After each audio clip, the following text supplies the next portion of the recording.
Good to know. Excuse me for having my face in the camera so closely. Stitching a handle in live, as the title suggests. A little bit of an impromptu live. So we'll see if anybody joins us. So right now I'm making a leather briefcase. So this is going to be a laptop briefcase for the next course. So I'm doing a little bit of stitching today, off camera.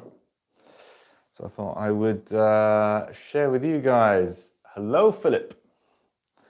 Hello, thank you for joining.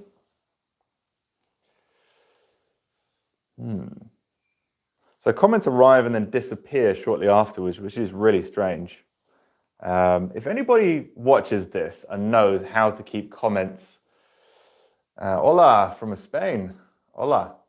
Yeah, if anyone knows how to keep comments on a live, like without disappearing, let me know, because it arrives and I can read it, and then about 5 seconds later it just disappears. During which time I'm usually looking down, so I can miss comments real easy. Make sure you guys can see. Yeah, kind of. If you do have any questions, just let me know. Normally I do Instagram lives, but I thought I would just do something a little bit different today. I haven't done a YouTube live for a long time. Hello from Greece, Konstantinos. Aha.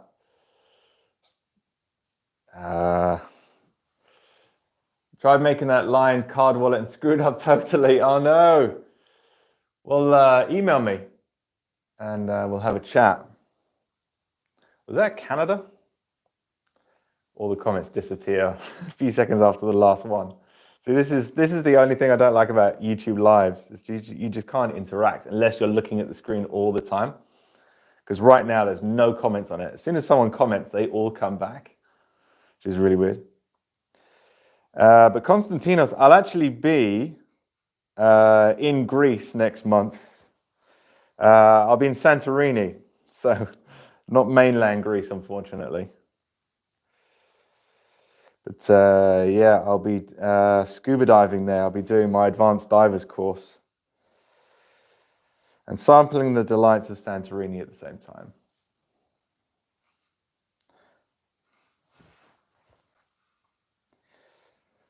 So calf leather, for all of you interested, from Canada. Hello, love your work. I'm from South Africa, Durban, South Africa. Ah, hello. Glad to have you here. Yeah, so this is cognac calf. The name comes from the color, obviously, as you can kind of see here. This is Italian, very similar in some ways to Barenia leather. Obviously more obtainable. Beautiful to work with. Going for a slightly finer stitch on this bag for the size of it, because it's designed for laptops and documents and things like that. Going for a smaller size iron, going for a 3mm on this. I do tend to prefer the smaller size irons. It does take a little bit longer to create.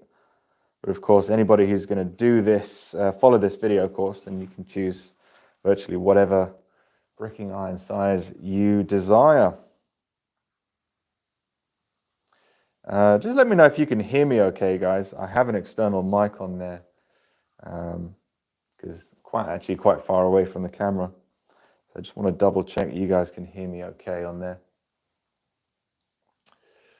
Read the instruction and time told myself I got it and never looked at it until I realized I made all the possible mistakes for making it.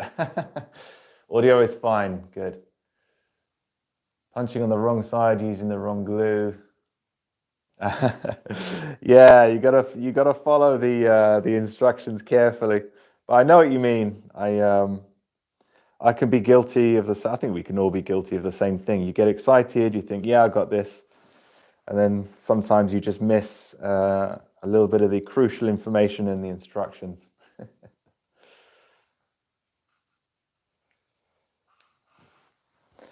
Yeah, the lined card wallet, it's deceivingly, it looks very, very simple, and it is reasonably simple to make, to be fair, but there's a few things that you're working on at the same time, like French binding as well, so it takes a little bit of concentration more than anything else.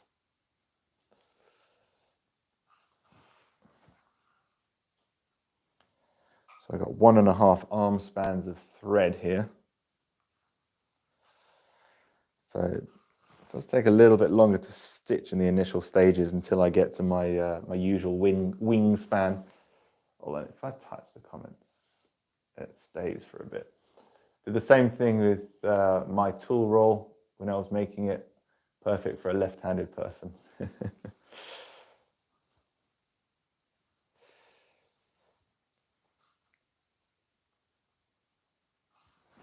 Yeah, apologies if anybody's commented and I haven't picked up on the comment. As I mentioned before, it only stays up for a few seconds and then it all disappears. I guess it's because it would impede my visibility of the screen if it was just full of comments, but I don't know why they don't just keep it for the lower half or something. I'll stop complaining. I'm very grateful that it exists in the first place.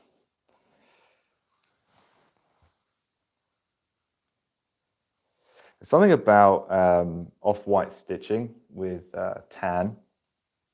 Something so classic about it. There's so many brands that really do it. They try and claim the look, really. Hermes and Loewe come to mind. But there's a few brands now that really kind of cotton on to the beauty of off-white with a rich, deep tan. It's just so classic. And this bag is going to be showcasing the use of fabric as well. So it's not a full leather. I mean, it's full leather on the outside and parts on the inside, but it's going to have an off-white canvas interior, which I think looks really, really nice with the tan. Such a complementary color scheme.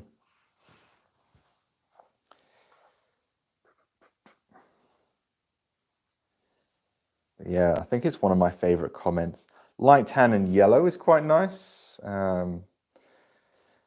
Made famous by Vuitton, Louis Vuitton. Of course, I look up for 1 second, I get myself a knot.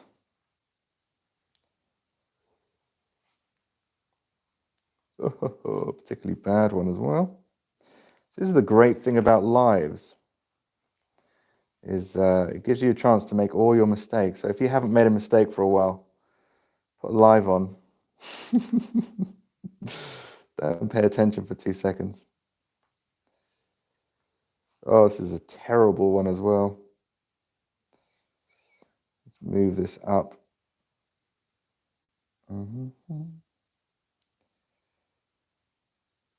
Yeah, I think next to paint drying, watching someone undo a knot is the most least interesting thing ever. Bear with me.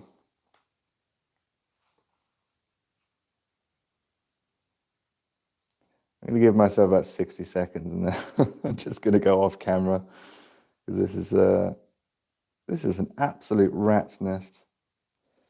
I think I got it here actually.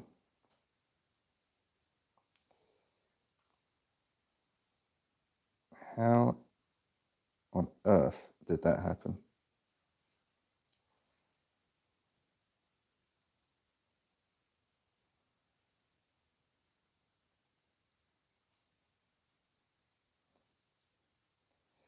Yeah, it always seems to happen on lives. So that one there. Oh my goodness. Have we got it? Have we got it? I think we've got it. We've moved it up. We've simply moved it up. Pull that one through, that one out. Yay! We've done it. All right. Probably down to one viewer. One very patient viewer. I'm going to add a little bit more wax to that, to be honest. I think that's going to need it.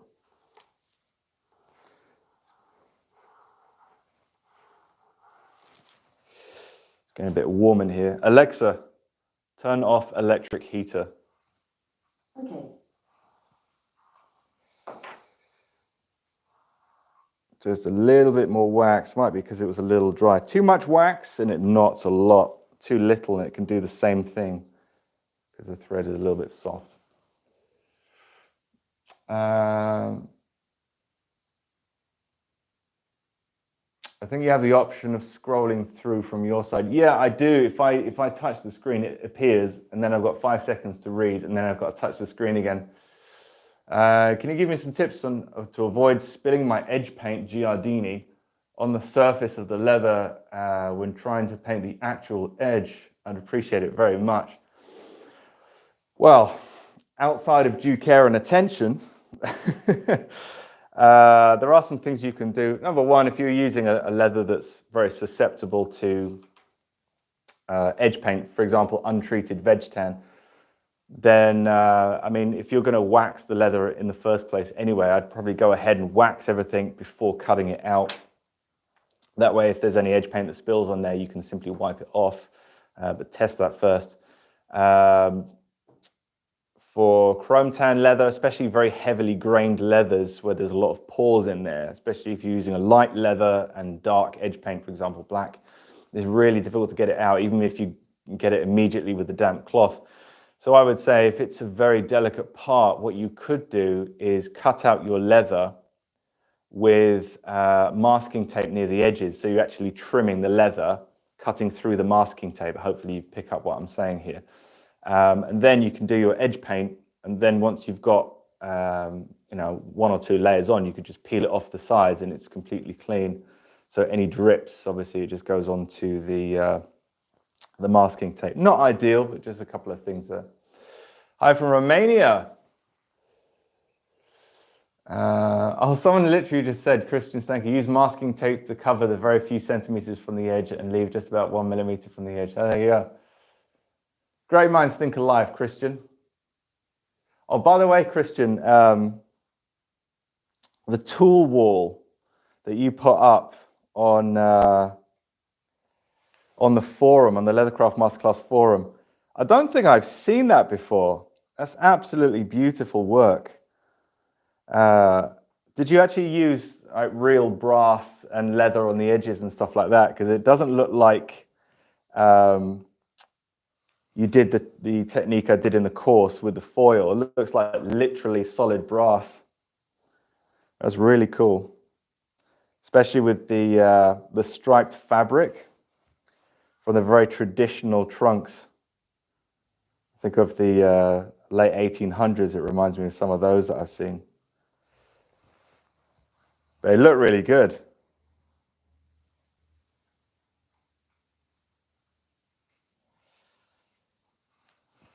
Especially with all those vintage tools on there as well. epic picture.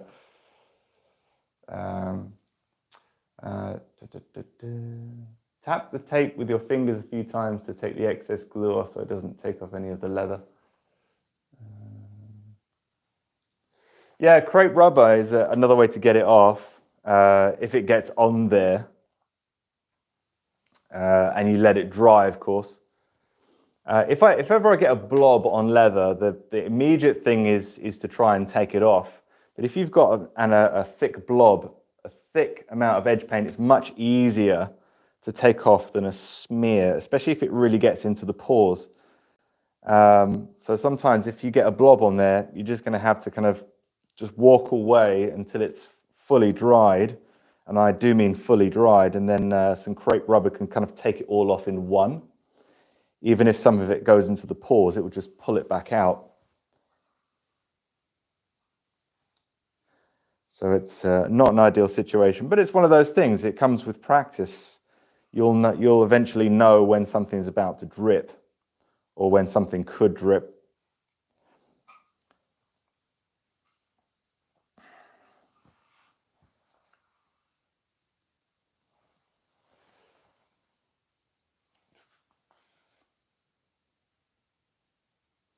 There was a 3-month work on it. I'll detail the things in private. Yeah, sure. That'd be really cool. I'd love to showcase that on the website, by the way, if that's okay, if you wouldn't mind. I think it would be like really cool just to have that up on some of the student success stories, because It literally looks like you just cut the end of a vintage trunk off and turned it into a tool wall. I should put mine up on here. I've never got around to it. It's in the old workshop. When stitching a lined leather belt, is the aim to get one side stitched with a single thread? Not necessarily. I mean, if you've got, depending how small your waistline is, first of all, I mean, if you have dark leather and dark thread, you probably could get away with it. I mean, you're going to be there pulling it all through, and hopefully it's not a fur ball by the end of the thread, but it can get dirty with the amount of use that it's getting.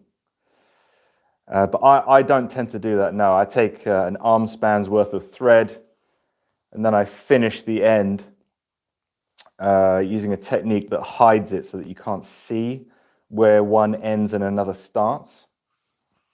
A little difficult to explain, but it's so that it all looks continuous all the way along, and it's not compromising strength or anything like that. And that way, you're refreshing the thread all the time.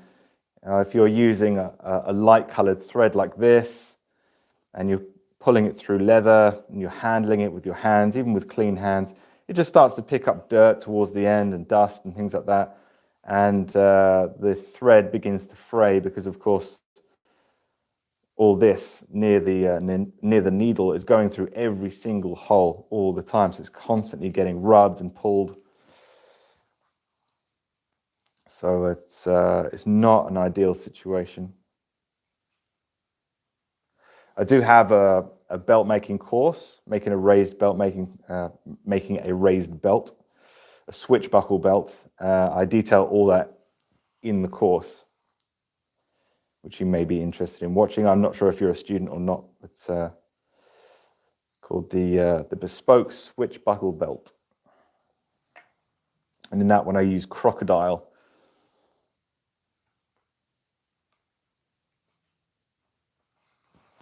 So one more stitch. All right.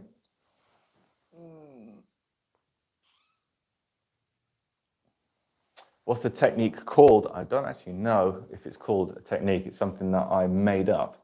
It's probably done by other people, but I don't think it has. From Argentina.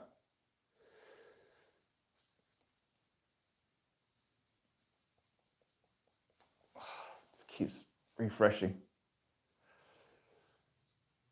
When it's done, tie a knot so that it's between two layers of leather. Yeah, that's one way of doing it. Yeah, you can tie a knot. As long as the leather is not too thin, because then it's going to be very difficult to tie a knot incognito. I have to keep looking up constantly in case I miss comments, which is really annoying. Instagram just keeps them up constantly, and it just kind of disappears about halfway up the screen slowly, which is ideal because it gives you a little bit more time.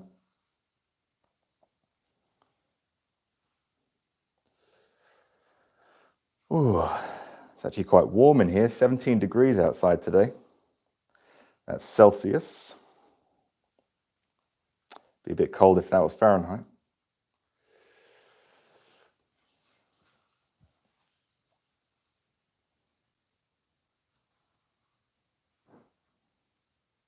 It's almost coming to the end. I'm over halfway now and I still haven't reached my arm span, so I think I may have used more thread than necessary, which is always the best way around.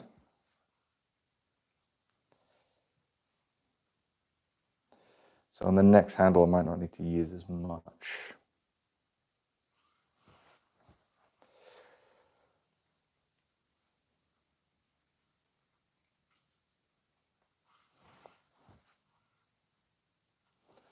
All right, let's check comments.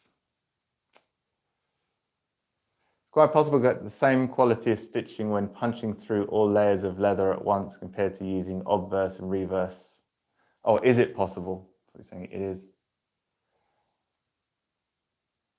Well, I mean, if you're able to punch through all layers of leather with your pricking iron, you probably don't really need obverse and inverse. It's when you absolutely can't because the prongs on the pricking iron are not long enough or it's just not practical.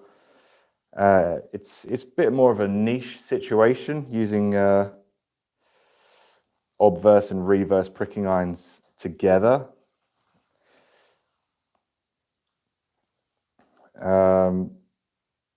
So if it's so thick that it kind of requires it, then if it's going to be seen, then I'll aim to use reverse pricking irons to kind of give my awl something to aim for on the opposite side. Just gives you a little bit more consistency there.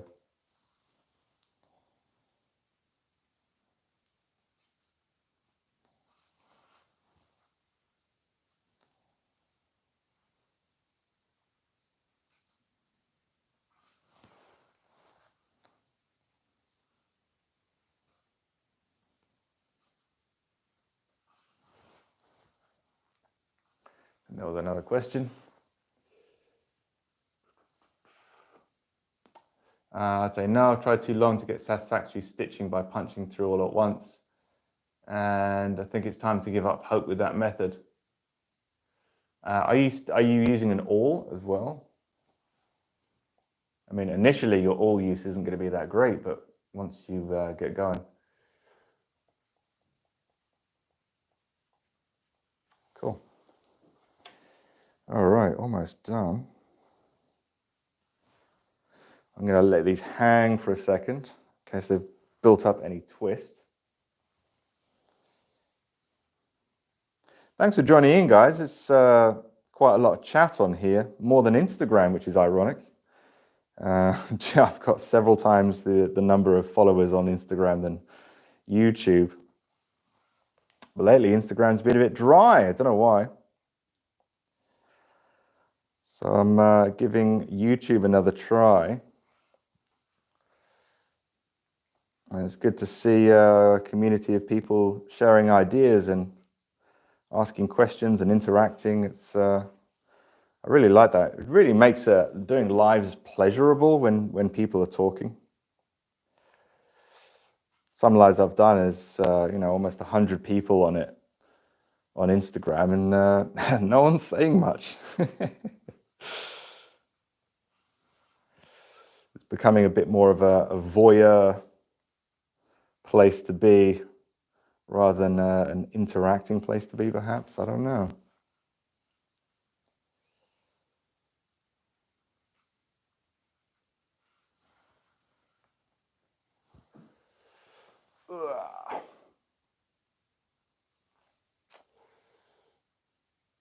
Would you use an awl with a larger project such as a briefcase? I use an awl most of the time, to be honest with you, but being as on a briefcase, especially an Attache, maybe you're talking about a briefcase like this. It depends. It really depends on the area. I mean, this is going to be a flipped briefcase, so it's stitched inside out and then it's flipped upon completion. So I'll be going through multiple layers of bindings and linings, piping, bag panels, things like that. Trying to get through that with just a pricking iron, it would be an interesting proposition. It would take a lot longer just trying to make that work, pre-pricking all layers and then trying to get them to all line up and all that kind of thing. It would be an exercise in futility, I think. So yeah, I mean, for things like that, I'll definitely be using an awl. I use it all the time. It doesn't really slow me down too much, to be honest with you.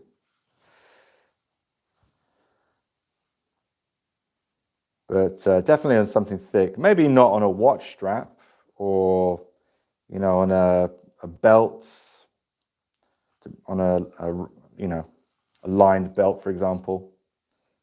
Bridle leather belt, I probably would, though not always. Now you got me thinking.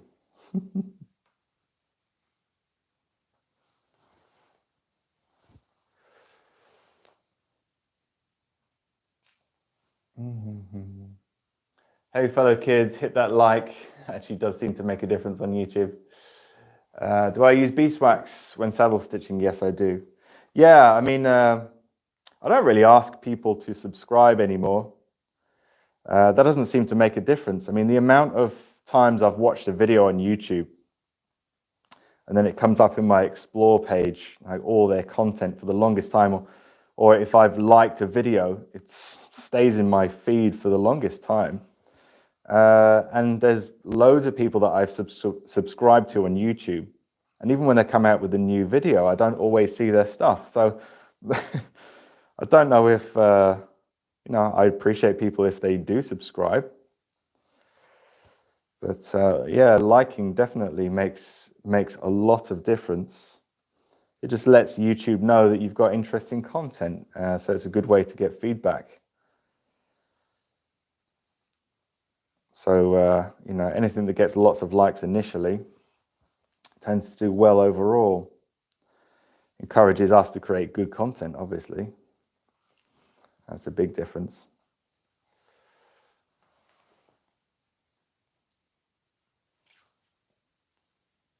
Ronnie Lee, hello. How's it going?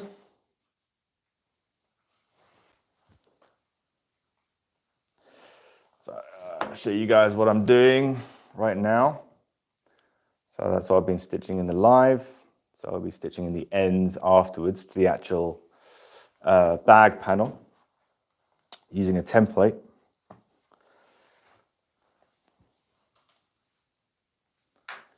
We've just lost, even though I locked it in 3 times, decided to come off. That's okay. There's a fix for that. It's called putting it back on. A little bit more beeswax. I'll wax the other one while I'm at it so that one doesn't come off.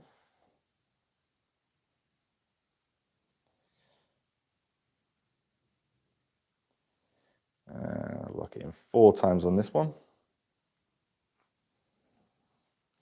Pull that down. A little bit of wax on here just helps it stick together a bit more. I didn't actually do this from the start, which is probably why. Glad I could finally catch a live stream on work about 30 minutes till I lost service. Looks like it would be great. When do you use beeswax? Do you run the entire thread across the wax? Yeah, usually. I usually do, yes. Several times, and then just use a cloth to take off the excess, and as you're pulling it through quickly, it momentarily melts the wax a little bit, so it binds to the thread better. If you don't, as you're stitching, what tends to happen is the wax starts to come off and crumble off, which creates a bit of a mess that you'll need a brush to get rid of at the end. It's not the end of the world, of course, but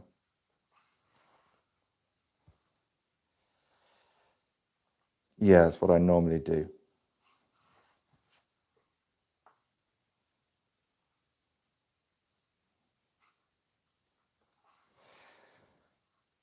Coming up to the end now. So 1/2 meter of stitching at 3 millimeters. It does take a little bit of time. We get there in the end.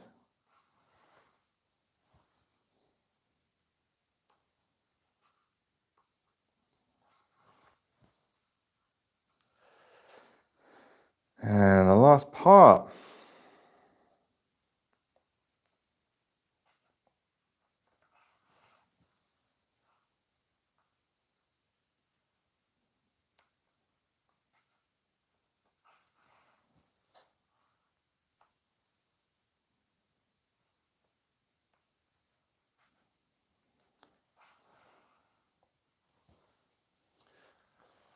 Come back. For me, also difficult to catch him due to a different time. Yeah, and I'm also quite spontaneous with my lives. I find if ever I do a live and I'm like, "Hi guys, I'm going live tomorrow at 7," or that kind of thing, I kind of build it up in my mind a little bit more. I tend to be a bit less relaxed than when I'm going, you know what, I'm doing something interesting. Let's throw a live on and just have a chat while I'm doing this anyway. I might as well kind of talk to you guys. And I find I'm a lot more natural on it. But when it's kind of, oh, I'm going to be going live at this time, and I have to work my day around the live to make sure that I keep to that promise. I don't know, I find it a little less relaxing to do. It's a bit more of an official, I don't know, it's difficult to explain. Do a live, you'll understand. Takes a while to relax and be natural.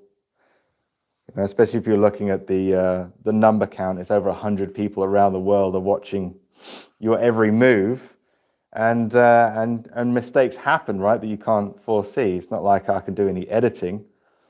So, you know, I got a knot, probably the worst knot I've ever seen on camera, and that's going to happen. You know, you make mistakes, you forget things. Someone asks you a question, you can't remember the name of the tool that they're asking about. It's live videos are a very different breed of video. Very different indeed. But to be honest, I enjoy them. I do now. I mean, when I first started doing lives, my first live, not when I first started, my actual first live, I was stitching in a briefcase that's in this room. It was quite a few years ago now. And I remember I set up the camera in front of me. It was an old camera in my old workshop. And I got the lighting just so, and I've got my saddle stitching here. I've got myself a cup of tea on the side. And I was like, right, I'm gonna do some work here on this bag, on this case, and I'm gonna have a chat with everyone. And I was really nervous, dry mouth, everything going into it. And I got the live going. It was on Instagram, and I didn't really know much about lives. It was relatively new, I think, at that point. And I remember I kept looking up, and people were saying things and arriving, and it was probably about 7 people there, maybe a few more. And I remember at one point I was stitching and I looked up, and I pushed the awl through at the same time as I looked up, and I didn't move my finger out the way because I was obviously distracted and I was nervous. And I went through my finger, my index finger on the side here, almost all the way to the bone. I don't think I hit bone, but I pulled the awl out. I felt it immediately. I looked down and it just started gushing with blood. It was really bad. And I just had to carry on stitching. I didn't know what else to do. I was touching the screen and there wasn't like an end live, so it was like an hour long. So I just carried on for the entire hour with a finger that wouldn't stop bleeding. So I just had to, between every stitch, do that, knowing that I'm going to have to redo all this work because it's got blood on it. I was actually doing a binding on a panel, an internal panel. And yeah, so I had to throw that away afterwards. So it was a bit disheartening because I'm doing like an hour of stitching. But I was nervous and didn't know what to do. I didn't know that I could just press end, go and put a plaster on, redo the whole thing. But yeah, it was an absolute nightmare. So I thought, you know what, if that's the worst that's ever going to happen on a live, if that's the worst case scenario, I had it on the first time. And I think that was the best thing for me, because I haven't touch wood, nothing's ever really gone wrong. I haven't severed a finger with a round knife or anything, not yet anyway. But yeah, so that was interesting. So, you know, Murphy's Law, Sod's Law, whatever they call it. Is a box stitch complicated to do? Not particularly. It's basically just a saddle stitch, except instead of they're parallel to each other, they're at 45 degree. So there are a few things that you need to focus on a little bit more on the technique. A few things that you need to watch out for. Penetrating too deep and cutting through is one of them, but it's mostly in the setup of where your prick marks are going to be and how you're going to glue them, and then how you're going to stabilize the whole thing to keep it still as you're stitching. Those are the main difficulties, but when you're actually performing the action, it's not too overly complicated. No. Hello from Portugal. Hello from the United Kingdom. I saw someone using an electrical creaser to wax thread.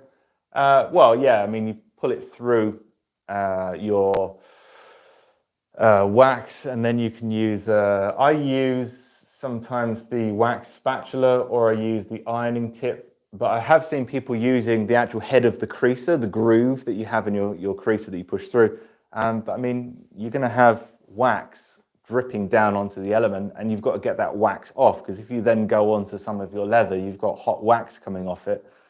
So I don't think it's appropriate use of that. Same with using a creasing tip for finishing edge paint. If it's a single, that's fine, but you don't really want to get it, covered in gunk. Hi from the Netherlands. Do you prefer a certain brand of thread? I use Fil Chinois or Barbers, a lot of vintage Barbers. I like to buy little boxes of stuff from before I was even born, because it lasts. It really does, and most of it was made better back then. But yeah, those are my brands. I'm more of a heritage brand kind of guy. I like vintage tools, traditional leathers, traditional methods of making things like thread, from traditional companies and places that have made it for sometimes hundreds of years. But it's just a personal preference, more of a philosophical choice than a practical choice. But then again, if I was doing everything practical, I'd probably have a sewing machine, or bypass the whole thing and get a supermarket bag for life. If we do these things with our hearts more than our minds. So, and some people use their hearts more than their minds, which is probably me. Probably why I do this. In fact, if you follow his course, box stitch is not that complicated. I have made one. Oh, thank you very much, Ronnie Lee. Hello from Ohio. Oh no, Ohio, sorry. It's far away, forgive me. Idaho, which, as we all know, is in Sweden. It's not in Sweden, guys. Can you box stitch if you have one side as a single layer of leather piece and the other side is two pieces of leather glued together? So I'm assuming you're talking about having, say, a 4mm solid piece of leather and then two 2mm pieces of leather glued together to make up the other side, which will also be 4mm overall. Yeah, it would work. I'm not sure why you would do that, but yes, it's possible. Philip, you should make some individual paid courses for people like me who bought your course already, but coming up to expire. If your plan is coming up to expiration, I will send you something as your plan expires, so don't worry. Don't worry, you'll have a little something in your inbox which you may like. All right, so let's finish this handle, otherwise I'll be here forever. I want to get all my tasks ticked off for the day.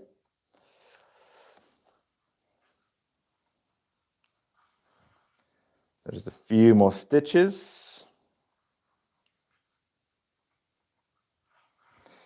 So on the next handle, I only need an arm span of thread, so that's fine.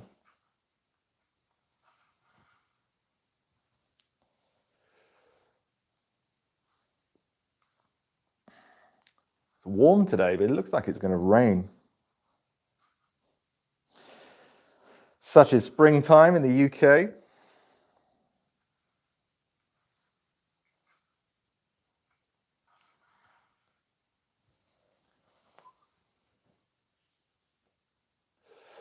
Exactly. Hello from Chicago. Do you offer some discounts for your subscriptions? If you buy subscriptions, you mean plans? Not on plans, but there's something that comes after a plan that is a discount, yes. Or is it unnegotiable? I don't tend to negotiate now. I'm completely with you on that heart sentiment. I refuse to use any machines as well. Everything by hand. My pride couldn't take the punishment of automation. Thankfully, there's a market for us. Yeah, absolutely. And there always will be. There's, even in a world of electronics and automation and people losing their jobs for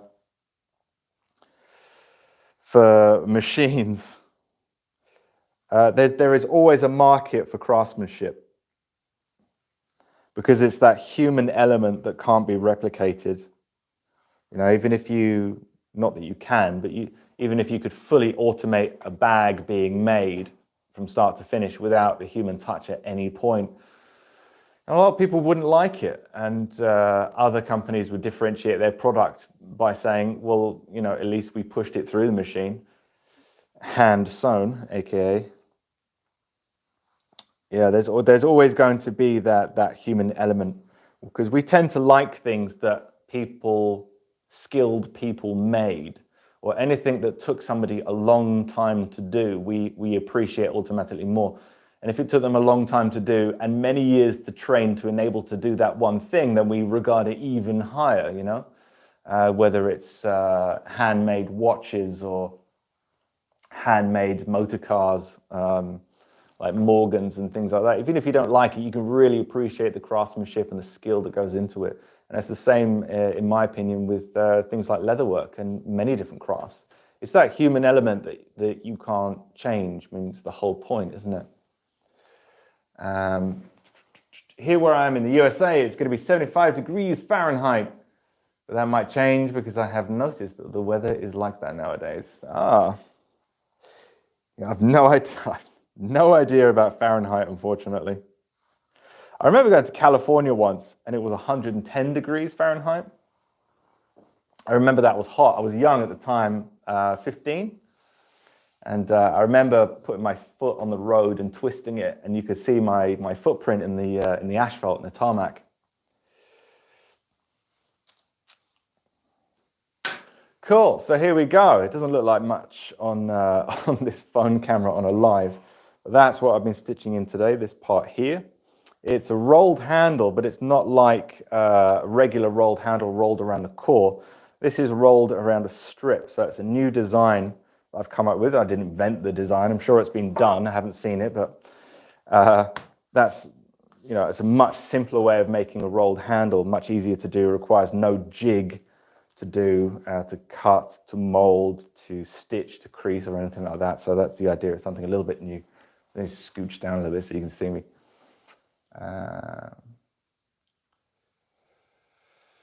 With all the sophisticated machines that exist, there's not a machine that can saddle stitch. I'm pretty sure there will be one day. Yeah, but how they're gonna, you know, put a needle with thread through one end and take it out with the other using a machine, I'm sure it must be possible, but it'd probably be very, very expensive to create.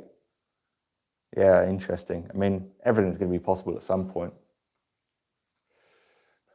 Lovely work. Thank you very much, Steve. About pricking irons, do I prefer Jay Dixon or George Barnsley? Oh, God. Jay Dixon by a long way. Let me show you.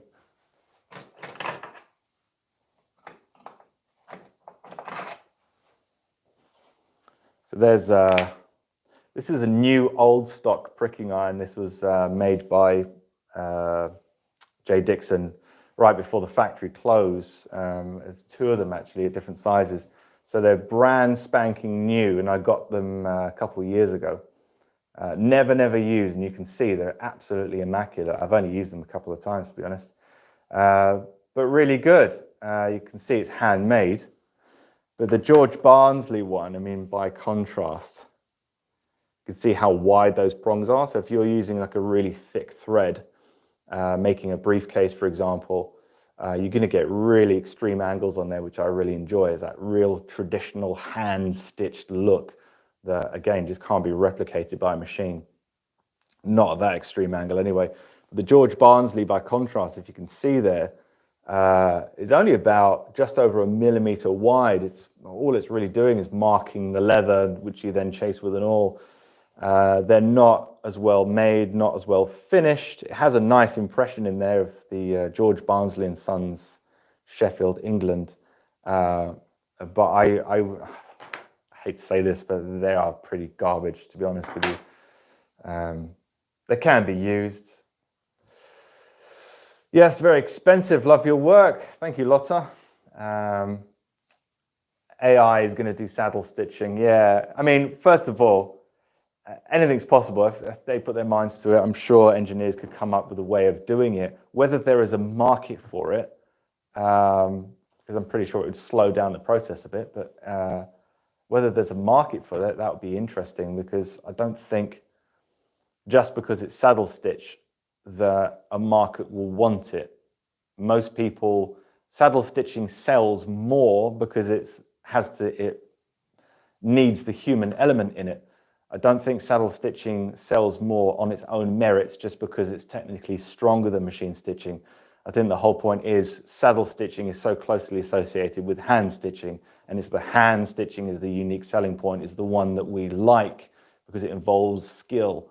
I don't think that there will be a huge market for, I mean, maybe tough military boots or something, you know, leather backpacks and certain areas that require extra strength, you know, something that's going to be under a lot of strain. But the real thing that sells with saddle stitching is not the saddle stitching, is the fact that a human has to do it. And just because a machine will be able to replicate that one day doesn't mean that, you know, we'll all lose our jobs kind of thing. It's because, again, you can't use, you know, if a robot does it, there's no human in it, and that's the thing that we enjoy, and that's what makes something really truly luxurious. You can kind of come out with a lot of different ways to explain what luxury is, but a lot of it is craftsmanship, skill. Somebody had to go to great lengths to be able to do that. You know, training and practice and lots of failing in order to get there. And there's almost like a hero's journey that has to happen before they can actually create the product that you're about to buy.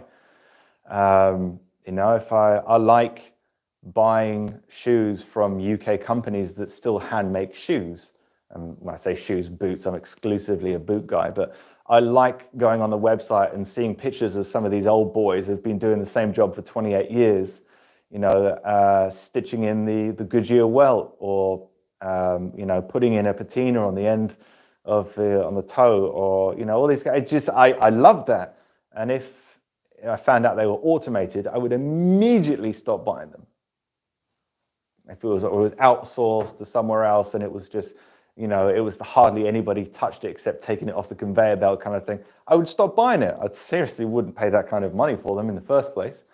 But it's something that gives me joy. And I don't think it's just because I'm a craftsman that I appreciate craftsmanship. A lot of people do. In fact, I find people that really go bananas for craftsmanship are people that are completely unskilled, because to them it's just voodoo. You know, to me, I could look at something and go, yeah, I could probably figure that out and eventually, you know, pick up the skill and do it. A lot of these people that really appreciate craftsmanship look at it and go, yeah, that's never going to happen for me. So I buy into that. I love the craftsmanship because I could never do that. It's not my thing. So that's why luxury always lasts. You know, fashion goes in and out, but style is forever. Luxury is forever. People always appreciate hard work, craftsmanship, dedication, skill. That's never going to go out of fashion. Luckily, that's good, isn't it? Have you ever had the urge to make a saddle?